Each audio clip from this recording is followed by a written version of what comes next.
여러분 안녕하십니까? 눈물을 흘렸습니다. 자꾸 눈물을 흘렸습니다. 그는 이제 병원에 있다고 합니다. 최성봉은 과연 누구입니까? 최성봉이란 이름을 들어보셨습니까? 그가 여태껏 살아온 이야기를 요약해서 정리를 해 놓아야겠다는 그러한 생각이 이 비디오를 제작하기에 이르렀습니다. 최성봉이 겪어온 삶은 어떠했는가? 그는 3살 때 서울의 한 고아원에 맡겨졌습니다. 하지만 5살 때 고아원에서 구타를 당해서 무작정 거리로 뛰쳐나왔습니다. 5살 때 버스에 올라탔습니다. 그리고 대전의 한 용가에 내리게 되었습니다. 혼자 며칠 동안 길거리를 헤매다 굶주림과 피곤에 지쳐 그만 길바닥에 쓰러지고 말았습니다. 그때 생애 첫 구세주가 나타났습니다. 성봉이보다 몇 살 위, 그러니까 18살 정도 되었나 봅니다. 그 형아가 성봉이에게 3가지 삶의 지혜를 전수해 주었다고 합니다. 그 3가지는 껌을 사서 팔고 그 수익금으로 컵라면을 싸먹는 그런 지혜였습니다. 물론 위에 3가지만으로 삶을 꾸려갈 수는 없는 것이죠. 인간이 살아가는데 꼭 있어야 할 3가지, 그거는 바로 이식주가 아닙니까? 먹는 거는 컵라면으로 때웠다 손치더라도 입는 옷과 거처는 또 어떻게 해결했을까요? 어떻게 해결했는지는 알 수가 없습니다. 추운 겨울을 어떻게 견뎌냈을까요? 상상만 해봅니다. 잠은 유흥가 계단이나 공중 화장실에서 청했다고 했습니다. 때로는 껌을 팔지 못할 때도 있었을 겁니다. 그럴 적에는 쓰레기통을 뒤져서 음식물 찌꺼기를 주워 먹고 바닥에 고인 물을 마시며 살았다고 했습니다. 대전의 한 유흥가가 그의 생애 첫 삶의 터전이 되었던 것입니다. 그의 말에 의하면 그가 일상 만나는 부류들은 조폭, 양아치, 노점상이었다고 했습니다. 노점에서 껌이나 바카스를 사서 조폭들이 득실되는 나이트클럽을 전전하면서 팔았다는 것입니다. 어린 성봉이는 조폭들의 심심풀이 대상이 되었습니다. 걸핏하면 성봉이를 쥐어받기도 하고 욕설도 퍼부어댔습니다. 때로는 술을 마시면 껌을 사준다는 조폭도 있었습니다. 하지만 조폭들은 약속을 지키지 않았으며 성봉이는 거듭되는 배신을 겪어야만 했습니다. 때로는 조폭들에 의해서 팔려가기도 했다고 합니다. 이런 환경 속에서 성봉이가 배운 것은 욕설, 술, 마약, 강간 따위 등이었습니다.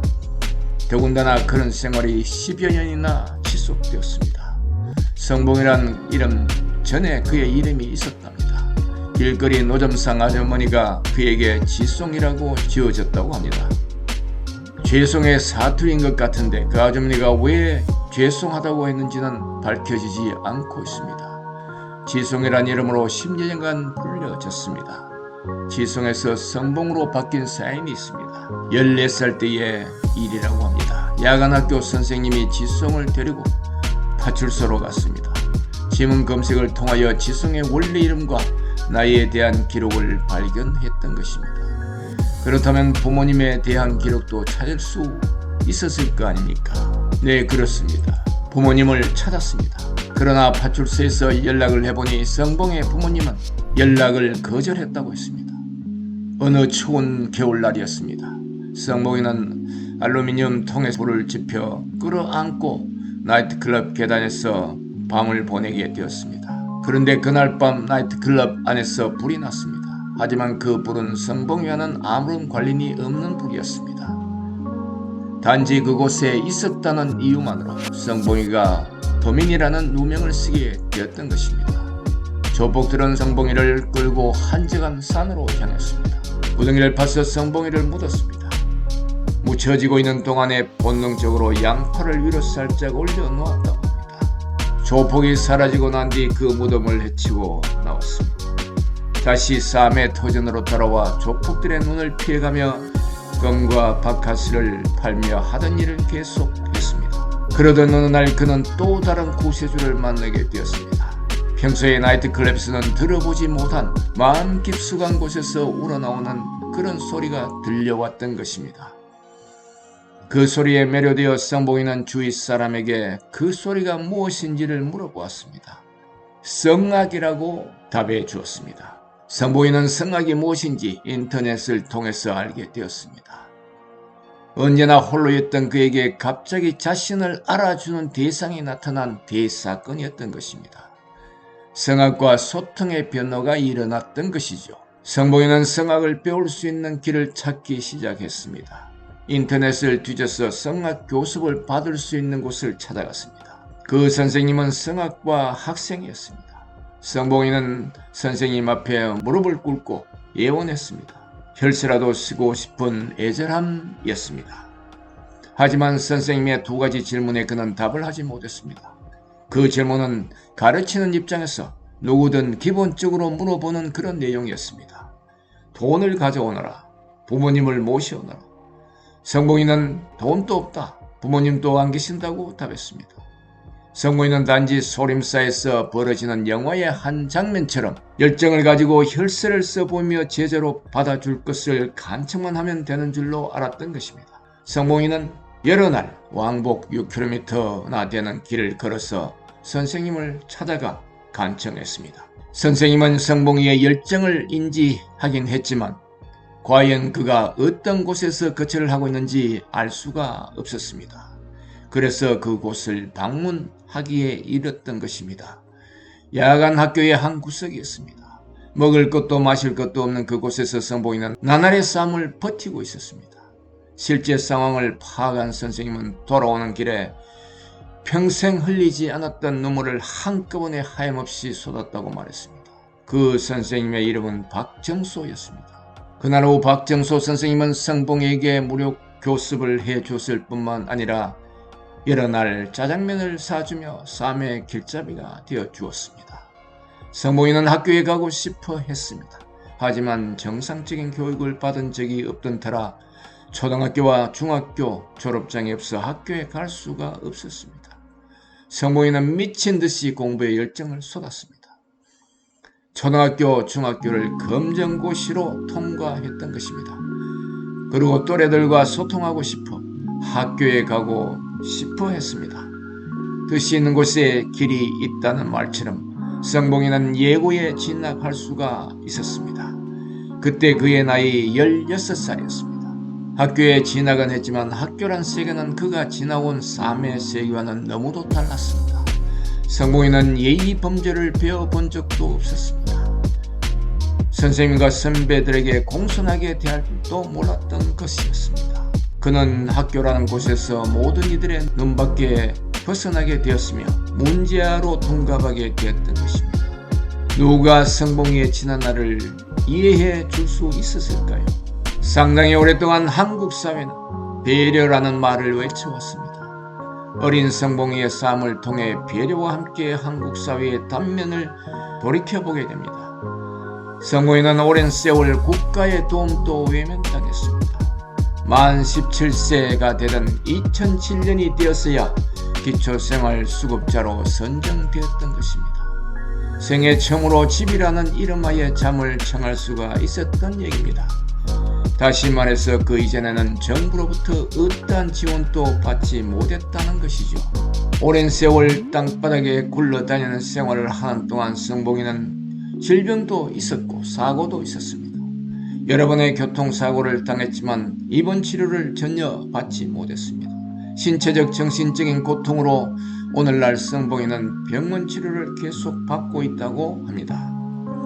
성봉이는 돈이 있어야 학교에 또 가고 개인 레슨도 받을 수 있다는 이치를 깨닫게 되었습니다. 음악을 배우기 위해 대전예술고등학교에 입학은 했지만 그는 등록금과 개인 레슨비를 낼 수가 없었던 것입니다.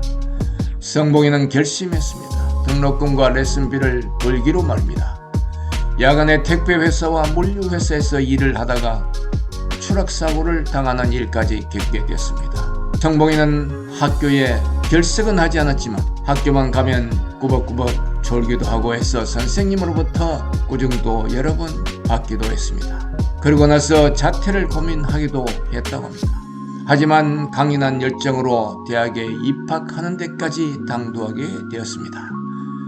대학 입학은 했지만 또 다른 장벽이 있었습니다. 학비가 너무나 큰 부담이 되었던 것입니다. 1년 동안 학비를 벌기로 마음먹고 대구로 내려가서 막노동을 시작했습니다. 하지만 악덕업자를 만나 한 푼도 받지 못하고 뛰어버렸습니다. 또 다른 배신을 맛보아야만 했습니다. 오늘 죽어도 내일 죽어도 좋다는 생각까지 들게 되었던 것입니다. 성봉이는 세상을 떠나기 위해 강원도 한파도로 달려갔습니다. 뛰어내리는 순간에 하나의 사건이 벌어지게 되었습니다. 박정소 선생님이 전화를 했던 것입니다. 여보세요 라는 말을 하자 성봉이는 전화를 끊어버렸습니다. 다시 전화를 했습니다. 성봉이의 음성이 들려왔습니다. 그의 목소리는 더 이상 평소에 듣던 목소리가 아닌 모든 것을 내려놓고 저 세상으로 떠나가려는 인간의 마지막 비애가 묻어 있었던 것입니다. 박정소 선생님은 너를 꼭 만나야겠다는 말로 성봉이와 극적 상봉을 하게 되었습니다. 성봉이에게 Korea's Got Talent에 나가볼 것을 권했습니다. 생을 마감하려고 했던 그가 선뜻 허락하기가 쉽지 않았습니다. 설득 끝에 그는 세상 속으로 다시 돌아오게 되었습니다. 2011년 6월이었습니다. 성봉은 심사위원 송윤아의 질문에 자신을 소개했습니다. 3살 때 고아원에 맡겨졌으며 5살 때 구타를 당해서 뛰쳐나와 금과 바카스를 팔며 잠은 계단이나 화장실에서 해결해온 막노동꾼이라고 말입니다. 삽시간에 주인은 침묵에 잠겼습니다. 최성봉의 노래가 울려 퍼지기 시작했습니다. 넬라 판타지아, 심사위원 박할린, 장진, 송윤아 모두가 놀라움에 고개를 갸뚱했습니다. 관객들은 눈물을 훔치기 시작했습니다. 어린 아이 성봉이가 겪어온 지난날이 모두의 마음속에 그가 부르는 노래와 함께 소용돌이 치기 시작했던 것입니다. 강력한 우승 후보로 점쳐졌지만 아쉽게도 2011년 8월 20일 시즌 1의 최종 파이널에서 243표란 아슬한 차이로 1위의 자리를 내주고 준우승을 차지했습니다. 우승 상금이 3억이었는데 2등은 상금이 없었다는 점 참으로 아쉬웠습니다. 무엇보다도 큰 아쉬움은 성봉이를 아껴온 박정소 선생님이었습니다.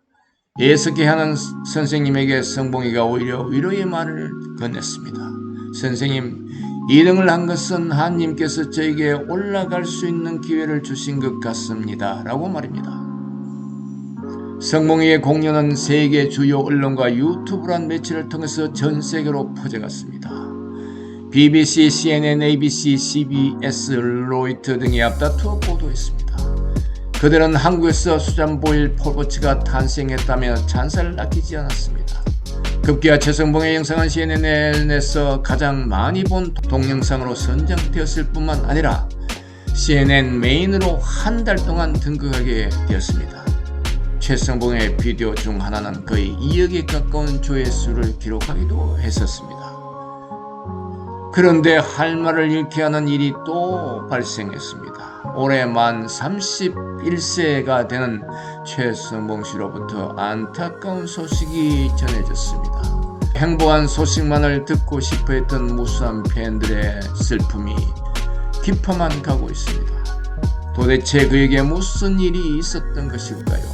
올해 2월 17일자 조선일보가 소속사를 인용해 보도한 자료에 의하면 지난 8일과 13일 이틀간 최성봉이 갑자기 기절해 숨이 멎어 중태에 빠졌다는 것입니다. 그 후 응급실에서 CPR과 위세척 등을 했으며 4시간가량 치료를 받고 다행히 집에서 회복 중이라고 했습니다. 여러분, 최성봉 씨에게 격려의 응원 부탁드립니다. 어서 쾌유하기를 간절한 마음으로 기도합니다.